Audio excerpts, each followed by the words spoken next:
In the quiet heart of a forgotten land, nestled between misty hills and ancient trees, there lay a small village called Yuga. It was a place where stories whispered louder than the wind, and the silence of the forest carried more weight than the noise of the market square. In this humble village lived a poor hunter named Ollie, a man known not for his wealth but for his eyes. Sharp as a hawk's, and just as hungry. Ollie was lean, dark, and wiry like the thorny acacia trees that bordered the village.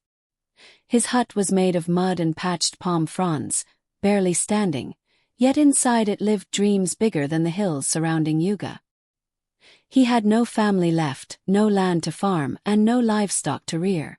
All he had was an old bow, a set of handmade traps, and a fierce determination that refused to sleep.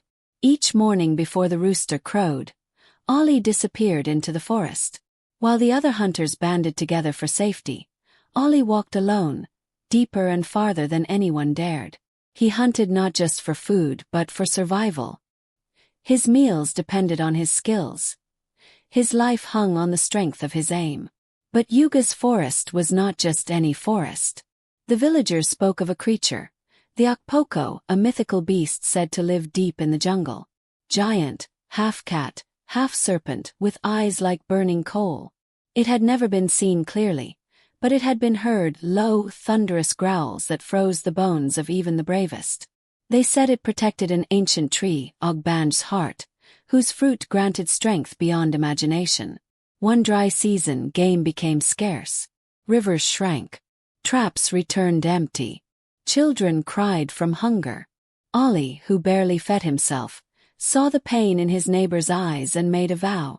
I will find Ogbanj's heart. I will bring back what the forest hides. They laughed. They warned. They begged him not to go. But Ollie didn't listen.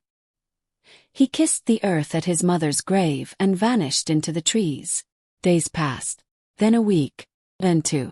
No sign of Ollie. The forest swallowed him whole.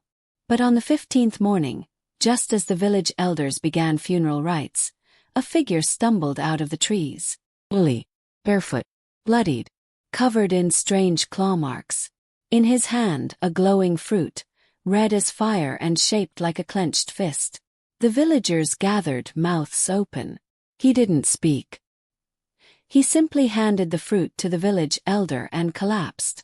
That night stories flew like bats in the air. They said he had faced the Akpoko, that it wasn't a beast, but a spirit testing the heart of man.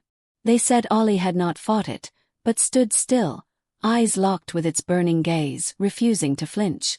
And that was when the beast bowed and let him pass. The fruit healed the sick, fed the hungry. Yuga prospered again. Ollie. He refused to be called a hero.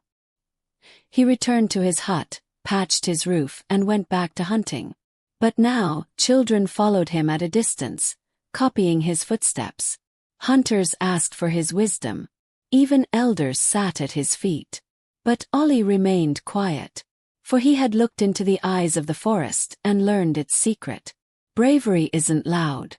It walks alone. And sometimes it wears a hunter's cloak.